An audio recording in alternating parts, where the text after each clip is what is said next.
Parang masaya sila doon, kawawalang hiya. Ay, ibang pagamot na eh.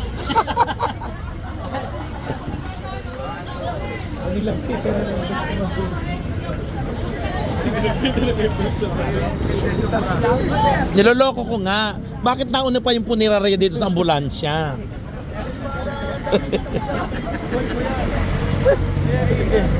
Bakit nauna ang ano? Eh si Mario pala, nagtatrabaho sa punerarya. Sabi ko, kaya imbalsamuhin ka na yata. Siya mapabalsam. Ano may ko imbalsamuhin ngayon? Pala. Kapogi naman ang pulis na ito. Ikaw naman, hindi mo pa tinawid si Mario? Malay ka sa lit. Hindi ako tulog. Ay baka maimbalsamo nga daw si Mario. Ito si Mario. Awit ko lang. Oo.